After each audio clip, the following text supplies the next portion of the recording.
So caliber like a bullet. Sure, yeah. Let's go with that. Okay, okay. So remind me, what was the style of music that you chose for your set? I think it was like hyper trap dubstep. I think it was just bass slash EDM or something, but we'll just say like hyper trap and dubstep for simplicity's sake. Well, so for complexity's sake, give me a little bit more input on that. Uh, so I'm always, of course, I'm playing like a ton of dubstep, a ton of like EDM trap and stuff. But I've also like introduced like my own original music in the mix as well. And then sometimes I just like switch it up with some other like heavier like bass styles like hard style, hardcore, and just added like a little bit of there. Because you can't always just go to the script. You kind of just mix it up a little bit, you know? Well, tell me. So, what what what was the process like building up this particular set? Is it different than what you normally do? So this I believe this is my second time playing for Furality. Last time was Silva. I will say that this was a little more of a time crunch, you know, because of like work and school that was happening simultaneously. And then my VR setup wasn't really working for this time, so I actually had to reach out to a friend to like record my avatar setup. Big shout out to Jason Silhouette for really coming in clutch for recording my avatar dances and stuff like that. Um, but yeah, it was definitely, I would say it was a little more difficult to it, specifically because I was really stepping out of my comfort zone this time. I know last time I was doing like melodic bass and color bass and stuff, and now I wasn't really feeling too happy with the genre, so I was making like a very like serious switch up in terms of like mood, this is a mood and flow when it comes to music that I play. So I was definitely betting on a lot. It was a lot more of a time crunch with all time management and stuff like that, but all in all, it was still a pretty fun experience though. You played at Silva and you played here at the Somna. What were some of the key differences that you experienced? So of course when you're first starting out, you're really you kind of just testing the waters on what you're able to really do and stuff. And I was like just like learning like the separate stuff of like putting together my set and putting together the visuals, or just at least working with a separate VJ in while running everything. Um Now, at least now, I have I have a better understanding, not only with just DJing performing in general, but also like the whole process in terms of like doing everything in VR. Because even after Silva, I was doing like a ton of other clubs like Vibe Nights, Interloper, Euphoria on multiple occasions and stuff. Mm-hmm. So at least in this, the main key differences, it was the familiar there was a lot of familiarity. I think that's the right term.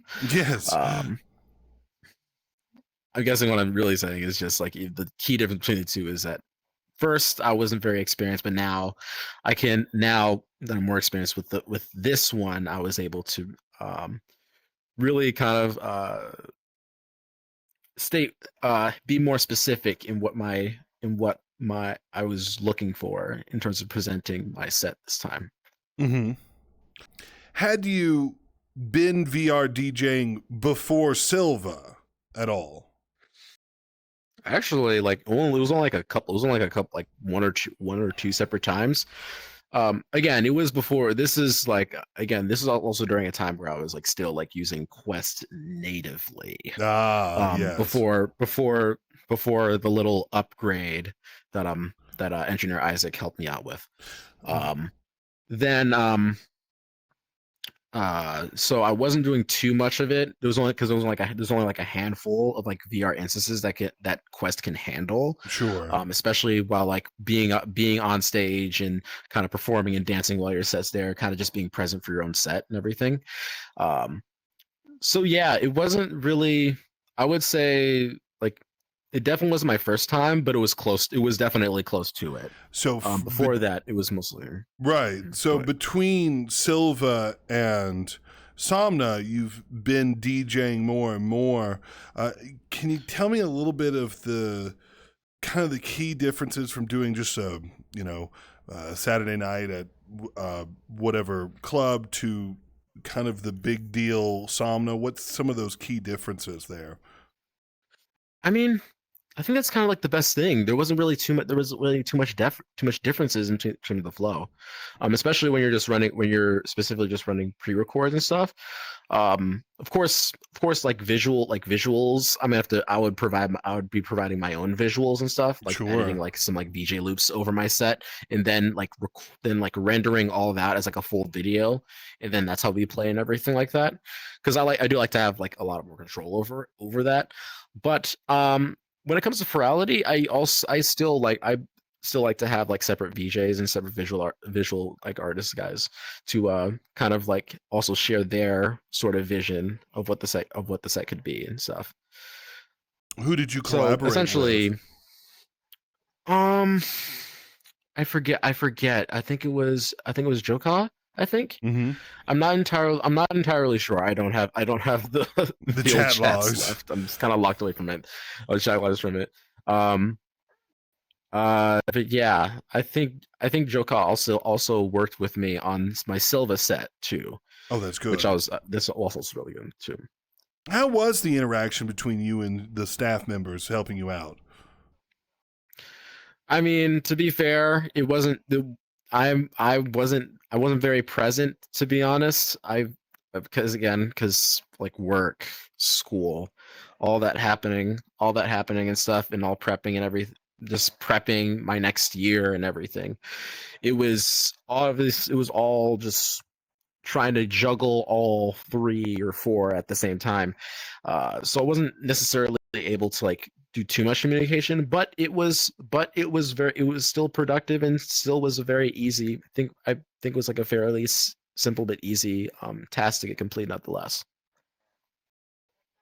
Uh, so tell me, how was it seeing yourself on stage during the event? I mean, I assume you were on the dance floor watching yourself with all your friends. Well, it's like one of the most surreal experiences. Even though I'm not necessarily like up on that stage myself, it still gives me a chance because it's a chance to actually just see the visuals and stuff while I'm playing. Because a lot of times like I'm just in I can't don't really see the visuals behind me in the booth. I'm just playing and being in front of the DJ booth, just kind of just twisting knobs and buttons and stuff like that. But being able to like kind of react to the experience along with some good friends and colleagues of mine was a very nice experience. And how was the crowd's reaction to your set? I mean, I think they liked it. At least I hope so. I hope so. I hope so. Um, I've gotten some I've been given some pretty positive feedback about it. Even like from some like other like club instances that I've never played before. They're still able to like kind of recognize the sets that I played, and I'm very happy about that. Um, I'm also, and I, of course, I it wouldn't be the show. It wouldn't be the show. It would be without the VJs and the lighting and the LDs that also helped put this show together to make it really special. And I can't take all the credit for it. But your set was very unique. Could you tell me a little bit about some of the techniques that you used during your set? During my set, a lot of the a lot of the techniques I use in my DJing are have been like inspired by a lot of like bigger names like Skrillex. I'm a big fan of Skrillex. I mainly got into him actually during his Jack U phase and like Right. the hybrid trap 2016 type of era and stuff. That's what I got really interested. And it was kind of and it was be like a mixture of like drop mixing as well as some backs and like backspinning to switch to in like transitions to different genres and mash in like mashups, acapellas and stuff. Um, it really, like, working on it really brought me back to like what what is to really what I tried, what inspired me to DJ in the first place. And there's actually there's still like a couple sets I go back to watch to kind of get some reference points on how what techniques to use at the right time, and also to how I want the set to flow, really. Um, yeah. So I wanted to ask you Hmm. one last question before we wrap things up. What is some advice you could give to aspiring DJs that you wish you maybe had heard when you first started? I've been DJing, or I've been like pursuing DJing and music for about 10 years now. And what I learned about 10 years too late was that this thing, this journey, it's something that it is hell trying to do it alone. Just not only just the production, like trying to learn things and everything, but also just like finding opportunities, but also just relating to other people that are also on that same journey. Especially when I started in like the first like 8 years, I didn't like first like no 7 years, I didn't really know anyone else that was doing what I was doing, and I was just trying to continue. It was just kind of like using it as escape from school, from bullying and stuff. It's something that's something that gave me joy, but at the same time, like the friends that you make along the way, or the friends that you bring along your journey, is probably going to be the greatest thing you'll ever have when pursuing something like this. Yes, of course, like being passionate can definitely bring you a certain amount of miles, but doing it alone, the solitude, it drives you fucking crazy. So I guess to boil it all down, I would say just on the journey, like make some friends. Like don't don't do the whole like loner, edgy persona and stuff, because it really should just be that, a persona. When in the actuality, just surround yourself with as many people that support you and that support your journey and stuff. Because if you have enough friends behind you, and you can make it at any spot. You can make it in any like scene. That's some solid advice. Well, thank you so much for talking with me today. Oh, before I let you go, remind me your socials so we can find you on the internet and hear your music. Oh yeah, absolutely. You can find all my music on my soundcloud.com/Khaliber, spelled Khaliber, or you can follow me on my Twitter. I barely use it right now, but it's same spelling, but with just another R, so Khaliber, two R's, Khaliber.